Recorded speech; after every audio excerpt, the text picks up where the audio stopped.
Taste the Daily. Nilgiri மாவட்டம் உதகமண்டலத்தில் அண்ணா தொழிற்சங்க மண்டல தேர்தலுக்கான வேட்புமனுக்களை அதிமுக தலைமை நிலைய செயலாளரும் தலைமை கொறடாவுமான SP வேலுமணி பெற்றுக்கொண்டார். இதன் பிறகு செய்தியாளர்களை சந்தித்த அவர் திமுக அரசு தேயிலை விவசாயிகளை கண்டுகொள்வதில்லை என குற்றம் சாட்டினார்.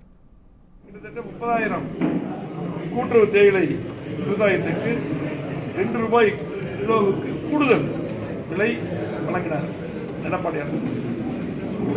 இந்த அரசு அதெல்லாம் தொழிலாளர்களையும் கண்டுக்கிறது இல்லை, இந்த மாவட்டத்தையும் கண்டுக்கிறது.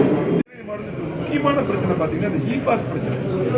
இன்னைக்கு நீதிமன்றம் கூட அந்த வரையறை பண்ண சொல்லி உத்தரவு போட்டு கூட இந்த மாவட்ட நிர்வாகம் மிக மோசமான நிலை நிறுத்தமா இருக்கு.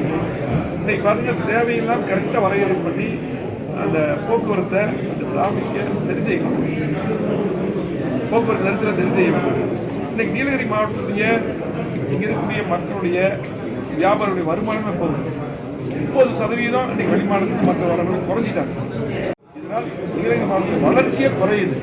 உடனடியாக இந்த மாவட்ட நிர்வாகம் அரசாங்கம் சரி செய்யணும். அதே போல தேயிலை தோட்ட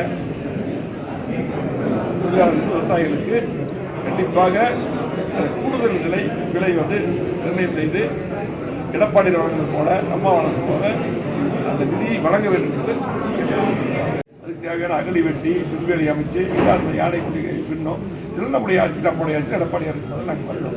எதுவுமே பண்ணுறதில்ல. சட்டமன்ற உறுப்பினர் தொடர்ந்து போராடி இருக்காங்க. ஏன்னா அதிகாரிகள் சரிசாயிட்டு வந்து உடனடியாக உங்கள் மூலம் சொல்லிக்கிறோம். கண்டிப்பாக இதையும் சட்டமன்ற உறுப்பினர் கவன தீர்மானம் கொடுத்துருக்காரு. இந்த அரசு உடனடியாக அதற்கு நடவடிக்கை எடுக்க